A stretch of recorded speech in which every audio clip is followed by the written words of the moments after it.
Dentro das actividades que leva a cabo a rede de varamentos na asistencia de tartarugas e mamíferos mariños, interesa coñecer os parámetros biolóxicos e as causas da morte dun exemplar en base a un procedemento científico. A operación mediante a cal se realiza unha análise macroscópica e a recollida de mostras para os posteriores estudios denomínase necropsia.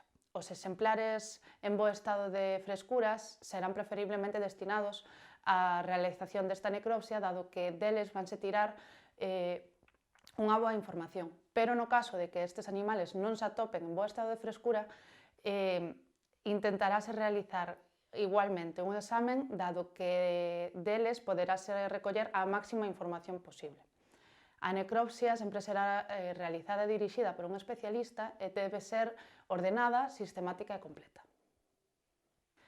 A CEMA conta con varias unidades móviles equipadas para a asistencia de varamentos, coordinadas coa rede de voluntariado dos grupos de traballo, seguindo un mesmo protocolo de actuación de necropsia sempre que posible. A CEMA conta coas autorizacións pertinentes da Xunta de Galicia e do Ministerio de Medio Ambiente. O pesado realízase co animal completo e lévase a cabo cun polipasto e unha báscula de ata 250 kg cun peso de precisión de 100 gramos. Para animais de maior peso pode utilizarse o pesado cun guindastre ou báscula industrial. O peso dos órganos realízase con básculas de ata 5 kg con precisión de 1 gramo para animais de tamaño medio.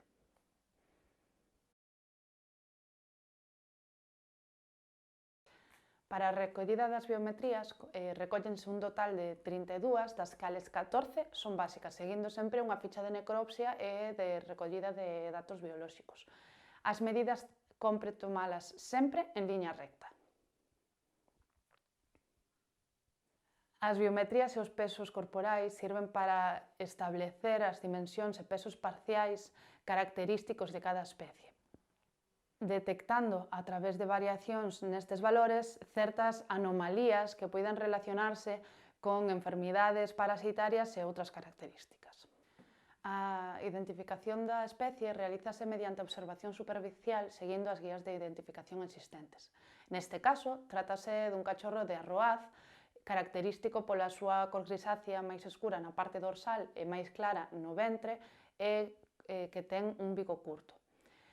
Ademais, este é un animal fresco, recén morto, con apariencia delgada, como xa vimos no peso, e comprobaremos posteriormente co grosor da capa de grasa. Se o estado de descomposición non o permite, procederase á recollida de material osteolóxico para a súa confirmación posterior a través de análise osteolóxica craneal ou de outras pezas óseas como poden ser o externo, omóplatas ou os pélvicos.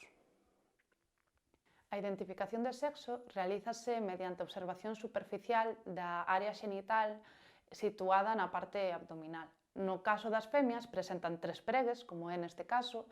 Un pregue xenital está acompañado a ambos lados de 2 aberturas máis pequenas que conteñen as mamas.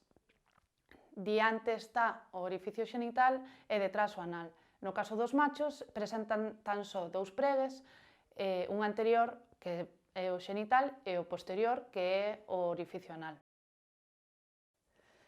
Los cetáceos son mamíferos, aunque cueste reconocerlos como tales, porque a lo largo de millones de años de evolución se han adaptado al medio acuático, pero conservan las características propias de los mamíferos. Respiran mediante pulmones, aunque no lo parezca, porque han desplazado las aberturas nasales externas, ya no se encuentran en la parte delantera de la cara, sino que se han desplazado hasta estar situadas en la parte más dorsal de la cabeza. Y a esas aberturas les llamamos espiráculos o aventadores.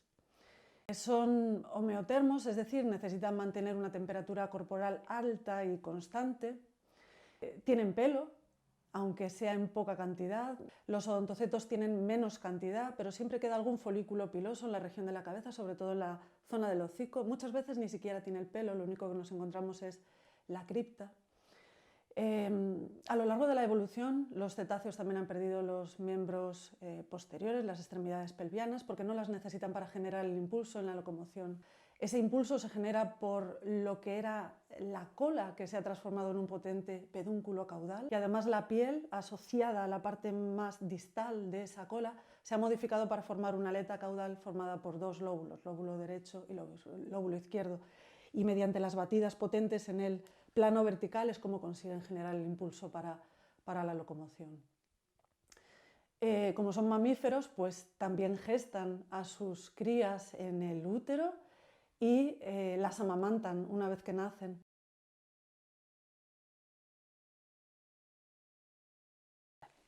Unha vez identificada a especie, o sexo e tomadas as biometrías e o peso, procederase a realizar un examen externo para intentar buscar posibles lesións epidérmicas, ectoparásitos e interaccións con outros cetáceos ou posibles capturas accidentais. Neste caso, temos varias marcas de dentes de outros cetáceos na parte posterior da aleta dorsal e na aleta caudal. Estas marcas poden ser de arroaces, xa que hai aproximadamente 1 centímetro de separación entre marca e marca, é dicir, entre dente e dente. Este exemplar presenta unha lesión posiblemente vírica ao redor do espiráculo e, ademais, presenta un abultamento detrás da aleta dorsal onde están precisamente esas dúas marcas de dentes de outros arroaces.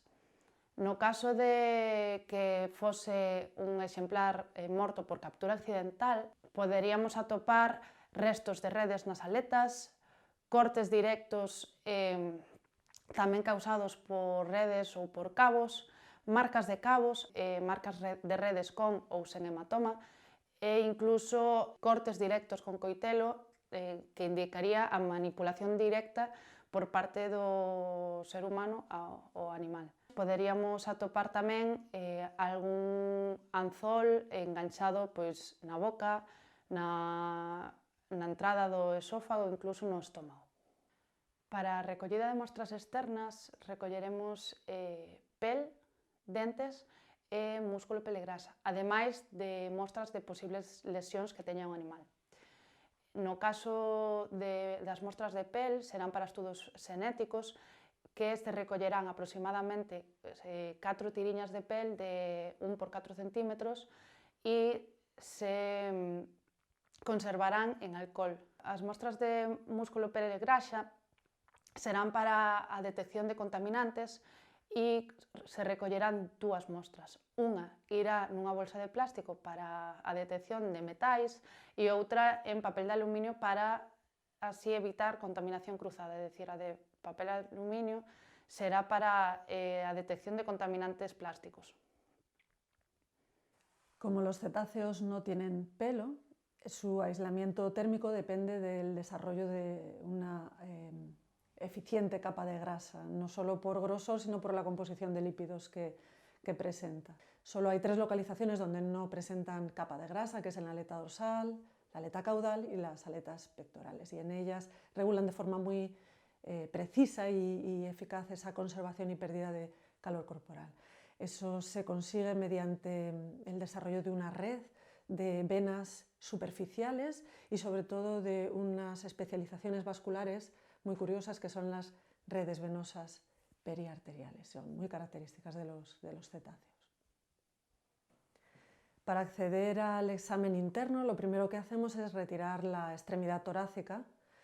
Retiramos la aleta junto con la escápula. Tenemos que tener mucho cuidado en este momento de conservar o al menos localizar el linfonodo cervical superficial que coloquialmente conocemos como ganglio linfático preescapular por esa posición que ocupa.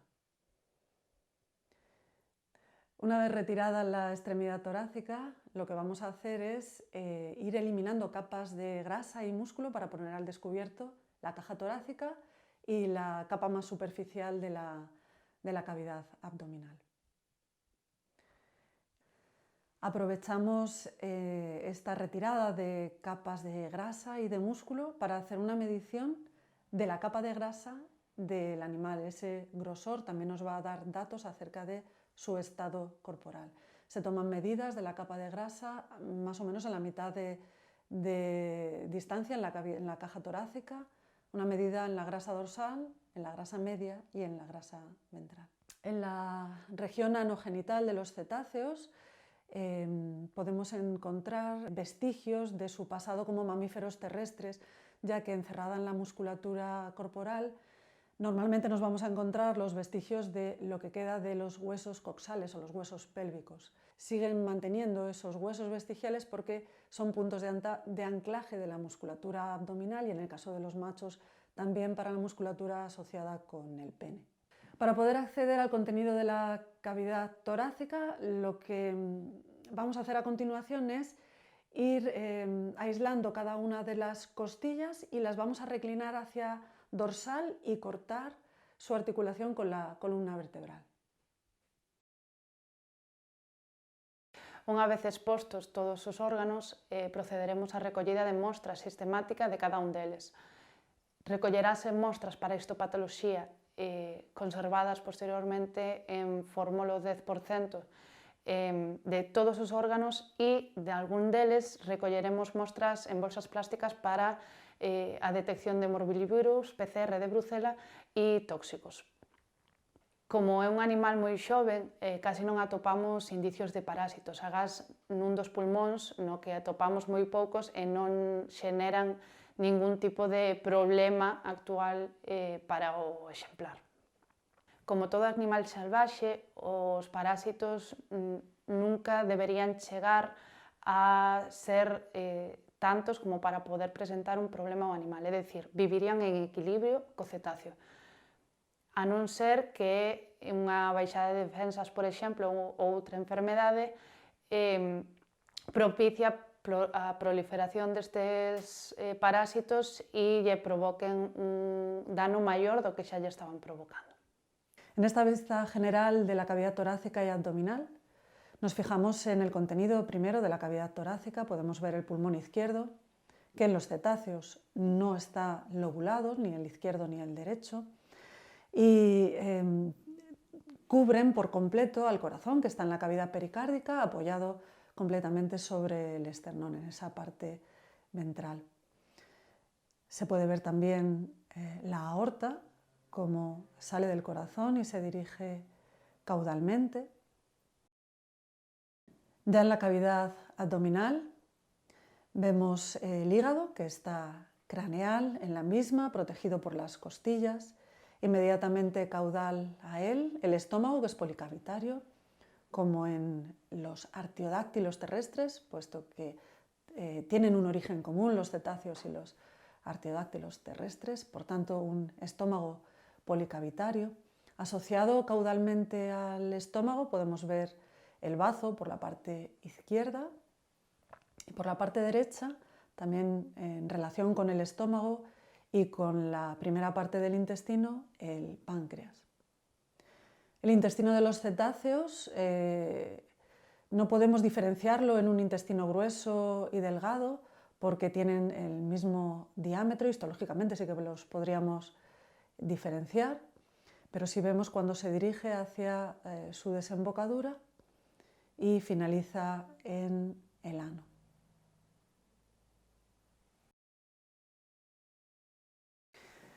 En la parte dorsal de la cavidad abdominal nos encontramos los riñones. Estamos viendo el riñón izquierdo, es multilobulado como en los bóvidos. Lo que pasa que cada uno de esos lóbulos renales es mucho más pequeño, de menor tamaño. De cada uno de los riñones parte un uréter que desemboca en la vejiga de la orina, que está dispuesta ventralmente en la cavidad abdominal. Y como en este caso se trata de una hembra, podemos ver la vagina, el cuello del útero, el cuerpo del útero, los cuernos, los oviductos y finalizan en los ovarios, todo sostenido por el peritoneo de conexión. En esta exploración de los órganos en las cavidades también nos tenemos que fijar en los linfonodos, los ganglios linfáticos asociados a cada una de las estructuras. Los exploramos, los evaluamos para ver el estado general sanitario del animal. A continuación lo que hacemos es retirar por completo los órganos de su posición en las cavidades para estudiarlos más adecuadamente y de forma individual. Empezamos retirando el aparato digestivo desde la cavidad oral. Para ello tenemos que realizar unas incisiones en el suelo de la misma a nivel del espacio intermandibular y retiramos la lengua, la faringe y nos llevamos todo el paquete digestivo. En la cabeza también nos podemos fijar en la grasa acústica, es la grasa que está en relación con la mandíbula. Se ve perfectamente cómo es un continuo desde la superficie corporal hasta planos muy profundos. Vemos por debajo de la piel cómo esa grasa alcanza el hueso de la mandíbula y luego veremos cómo continúa la grasa medialmente y se pone en contacto con el complejo tímpano periótico. Al retirar la lengua podemos explorarla mejor y vemos cómo su borde libre está provisto de unas papilas que se extienden a modo de flequillo. Estas son las papilas marginales y también nos dice que este animal estaba en periodo de lactancia. Esas papilas marginales ayudan a que la lengua se disponga alrededor de la hendidura mamaria para ayudar a sellar el espacio y que se produzca la menor pérdida posible de leche durante la lactancia. Al retirar caudalmente la lengua y acceder a la faringe, podemos ver una característica propia de los odontocetos, de los cetáceos con dientes, y es que tienen separado funcionalmente el aparato digestivo del respiratorio. Podemos ver cómo la laringe es muy larga, están muy desarrollados los cartílagos más craneales y se introducen en la nasofaringe y quedan en esa posición gracias a un esfínter que forma el paladar blando, el esfínter palatofaringeo, y en esta posición la laringe no se puede desplazar en el momento de la deglución. Por tanto, funcionalmente el aparato respiratorio está aislado del digestivo. El alimento, cuando se deglute, tiene que pasar por ambos lados, puesto que en principio la laringe no se puede desarticular de esa posición. El aspecto de los pulmones es normal. En la exploración del corazón, que en este caso está ya abierto el saco pericárdico, pues observamos que se trata de un corazón de mamífero normal con sus 4 cámaras, la aurícula izquierda que pertenece al atrio izquierdo, aurícula derecha del atrio derecho y por debajo los correspondientes ventrículos. Lo que hacemos ahora es seguir las vías respiratorias, los bronquios y su ramificación en bronquiolos para buscar presencia de parásitos. Si encontramos parásitos, recogemos muestras para estudios parasitológicos, determinar de qué especie se trata. El hígado de los cetáceos es bilobulado y carece de vesícula biliar. El estómago policavitario en los cetáceos tiene en el lado izquierdo del animal la primera cámara, que es una cámara anterior, tiene una mucosa no glandular, es la cámara que recoge el alimento, ese bolo. Por el lado derecho ya se comunica con la primera de las cámaras glandulares, la cámara principal, y esa a su vez con la cámara o porción pilórica, a través de la cual se comunican por 1 o 2 cámaras de conexión, dependiendo de las especies. La porción pilórica del estómago se separa del intestino por un esfínter pilórico. Una de las características principales de muchos cetáceos es que la primera parte del intestino delgado, el duodeno, presenta una dilatación, la ampolla duodenal. Y es en esta ampolla donde desembocan los conductos pancreático y colédoco. Abrimos el estómago para examinar el estado de su mucosa y también si tiene contenido. El primer compartimento, el anterior, tiene una mucosa blanquecina, eso quiere decir que es queratinizado, no es una porción glandular. En este caso no presenta parásitos y su mucosa está sana, el único contenido que podemos apreciar son algas. A través de este orificio entraremos en el siguiente compartimento glandular, la porción principal. La cámara principal del estómago presenta una mucosa normal con mucho moco secretado en superficie. No tiene úlceras, tampoco tiene parásitos. Y a través de este orificio de comunicación entramos en las cámaras de comunicación que nos dan paso a la porción pilórica. Atravesamos el esfínter pilórico y accedemos a la ampolla duodenal, donde desembocan el conducto pancreático y el colédoco. Vamos a abrir varios tramos de intestino para explorar su aspecto, el contenido y la mucosa. Identificamos y tomamos muestras de las glándulas adrenales, derecha e izquierda.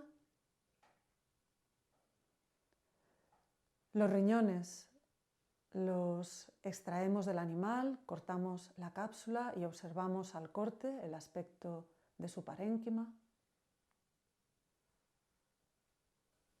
El genital femenino lo extraemos y lo examinamos fuera del animal. Podemos observar su morfología,